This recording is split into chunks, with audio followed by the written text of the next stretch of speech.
안녕하세요. 금융현 행정TV 김현 행정사입니다. 네. 오늘은 건설 공사업 등록에 관한 인허가 업무를 조금 얘기를 해보려고 합니다. 예.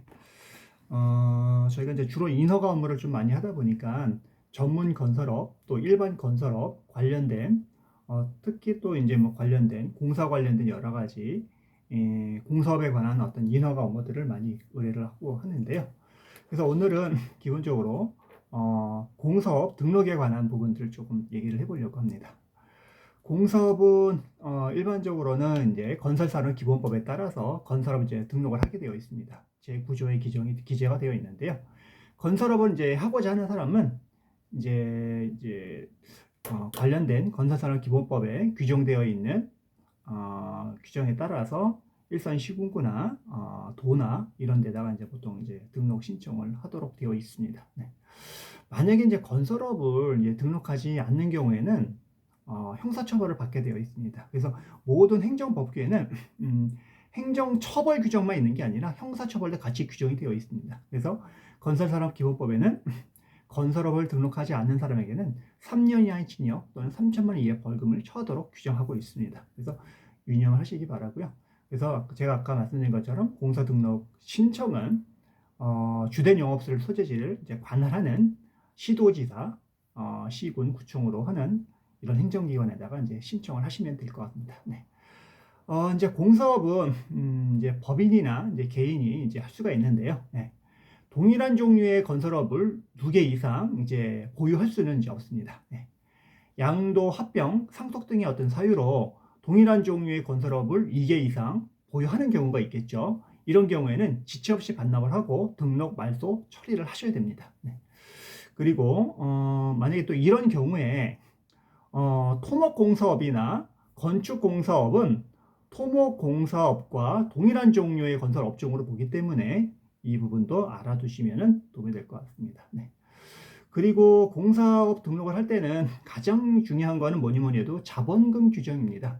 그래서 많은 건설 회사들이 건설업을 등록하고 나서도 자본금에 관한 관리를 잘못해서 영업정지 처분을 받는 경우가 굉장히 많습니다. 그래서 건설회사를 운영하실 때는 항상 자본금의 관리를 철저히 하셔야 됩니다. 그래서 건설업에서 이제 그 자본금 관리를 잘 못하시게 되게 되면 영업정지를 받으니까 항상 이 대체대조표나 손익계산서 이런 부분들은 단순하게 세무적인 지식만 아는 세무사님한테 할 것이 아니라 건설산업기본법과 건설회사의 자본금에 관한 규정들을 정확히 아는 뭐 세무사님이나 회계사님한테 기장 관련된 부분을 맡기시는 게 좋을 것 같습니다. 항상 자본금이 미달돼서 영업정지 받는 부분이 많으니까 꼭 유의하시기 바랍니다. 그러면 자본금 기준 적격 여부에 대해서 조금 말씀을 드리면 주식회사 외부감사의 법률이 있습니다. 이 법률에 따라서 외부감사를 받은 대차 대조표나 손익계산을 제출하는 경우에는 그 대체조표 또는 손익계산서로서 확인을 하고요. 법인이 설립 후 90일이 경과되지 않은 경우에는 별도의 영업실적이 없어서 건설업을 이제 신규로 등록하는 경우에는 등록 신청자가 제출한 대체 대조표상 자산 또는 부채 항목을 종합적으로 이제 고려를 해서 판단을 하고요.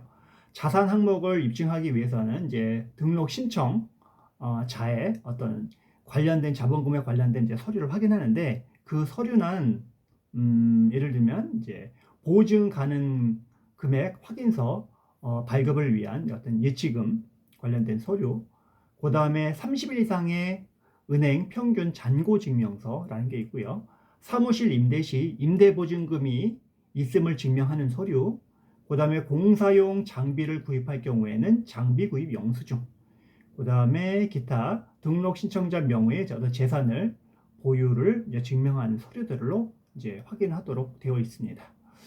그래서 이렇게 자본금 기준 등은 공사업 등록 기준에서 가장 중요한 부분이기 때문에 이 부분에 대해서 적격 여부를 반드시 검토를 하고 짚고 넘어가셔야 됩니다.